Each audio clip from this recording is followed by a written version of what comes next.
Dieu ne fait point exception de personne. Tous ceux qui lui font confiance et qui sont honnêtes avec le Seigneur, il prend toujours soin de ceux qui lui appartiennent. Que Dieu soit loué.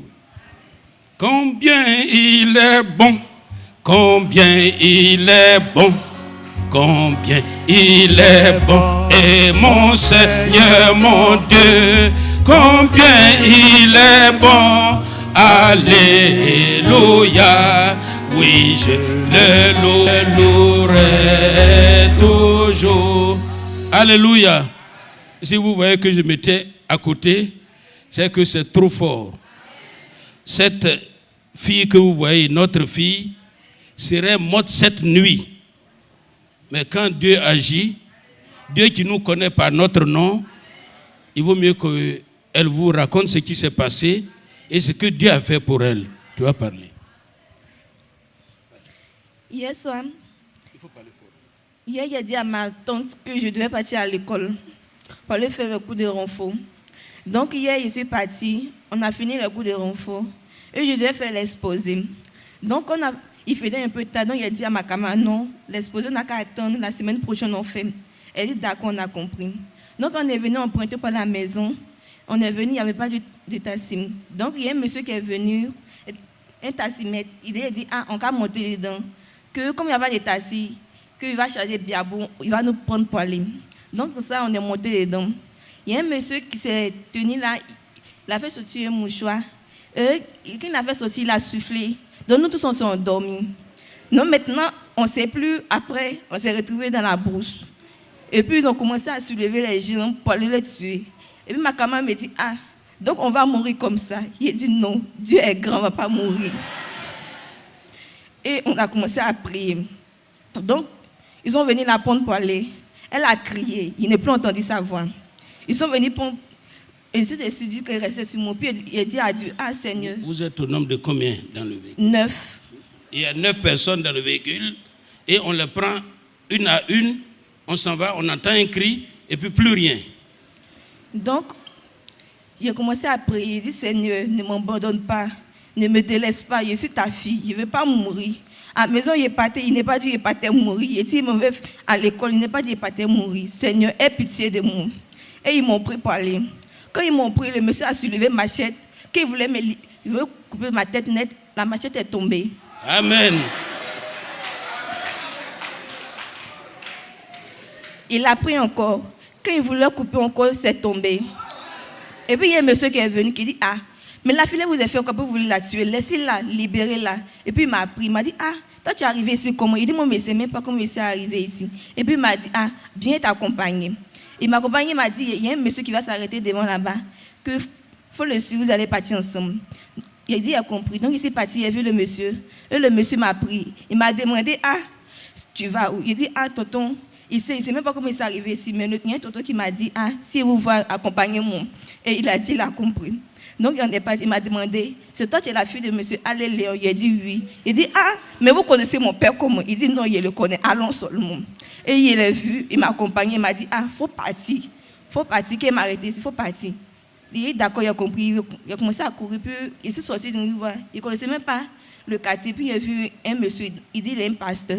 Et il m'a pris, c'est lui qui m'a accompagné jusqu'à l'église. Que son nom soit béni. Effectivement, le pasteur, il est venu nous rencontrer tout à l'heure avec notre fille. Et c'est la grâce de Dieu. Toutes les autres sont restées, elles seules. Elle s'en est sortie. Que son nom soit béni. Oui. Excusez-moi. Je suis en déplacement pour raison de deuil parce que j'ai perdu mon oncle étant chef de famille. C'est là-bas que je me trouvais. Et hier nuit, aux environs de 21h, l'épouse de notre frère parfait m'a appelé et dit, frère, la fille, la petite, est partie le matin pour cours de renforcement. Jusqu'alors, elle n'est pas rentrée. J'ai dit, bon, je ne sais pas que faire. Je suis resté là, mon épouse et moi, nous avons prié, confié le problème au Seigneur. À 22h, on a appelé, elle dit qu'elle n'est pas encore rentrée. On a essayé de voir des amis, des frères, des parents, chez qui elle pouvait peut-être aller. Ça n'a pas marché. Ce matin, le frère parfait m'appelle pour me dire, j'ai dit, mes frères, je ne peux rien faire. La seule chose que je peux faire, c'est de prier Dieu, de confier le problème au Seigneur. C'est lui seul, à mon sens, qui peut décanter cette situation.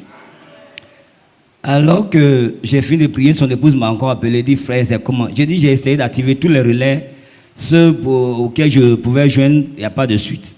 Et que j'ai rassuré le frère, et j'ai rassuré, il me dit qu'il faut qu'on prie. Et mon épouse et moi, on a confié le problème au Seigneur. Pour nous, Dieu gère la situation. Et pas plus que 5 minutes, un monsieur m'appelle. C'est vous, monsieur, allez? J'ai dit oui.